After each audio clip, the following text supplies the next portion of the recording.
Ross, New York is a long way from California and quite a few degrees cooler, but at the same time, tempers are still high over the Prop 8 decision. They're still fuming over last week's vote on Proposition 8, which bans gay marriage in California. Much of their anger is focused on the Mormons and the leaders of the Church of Jesus Christ of Latter-day Saints. The church spent millions in California asking members to support the ban. Wednesday night, they brought their fight across country, protesting in front of this church here in the heart of New York City. What do we want? When do we want it? Thousands took to the streets to get their point across. You can have whatever religious beliefs you want, but you shouldn't be imposing that or trying to make law that takes the rights away of an entire class of citizens. Actress and talk show host Whoopi Goldberg turned protester this night. I'm here because my friends are gay and they want to get married and they have every right. We the people, in order to form a more perfect union. 221 years ago, in a hall that still stands across the street, a group of men gathered and with these simple words launched America's improbable experiment in democracy. Farmers and scholars, statesmen and patriots who had traveled across the ocean to escape tyranny and persecution finally made real their Declaration of Independence at a Philadelphia convention that lasted through the spring of 1787. The document they produced was eventually signed, but ultimately unfinished. It was stained by this nation's original sin of slavery, a question that divided the colonies and brought the convention to a stalemate until the founders chose to allow the slave trade to continue for at least 20 more years and to leave any final resolution to future generations.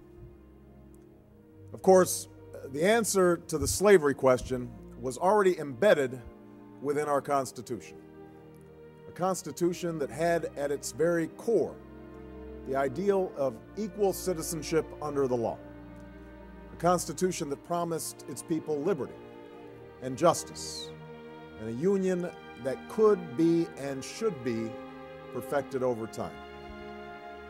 And yet words on a parchment would not be enough to deliver slaves from bondage, to provide men and women of every color and creed their full rights and obligations as citizens of the United States. What would be needed were Americans in successive generations who were willing to do their part through protests and struggles on the streets and in the courts, through a civil war and civil disobedience, and always at great risk, to narrow that gap between the promise of our ideals and the reality of their time.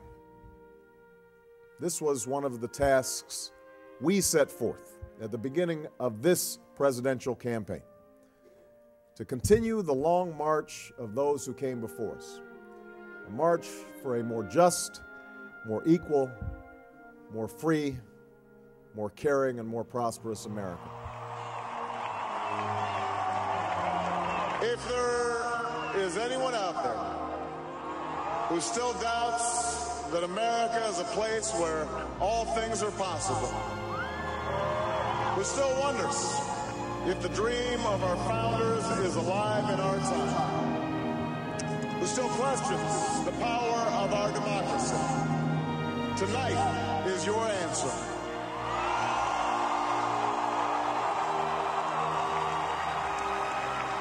It's the answer told by lines that stretch around schools and churches in numbers this nation has never seen, by people who waited 3 hours and 4 hours, many for the first time in their lives, because they believed that this time must be different, that their voices could be that difference.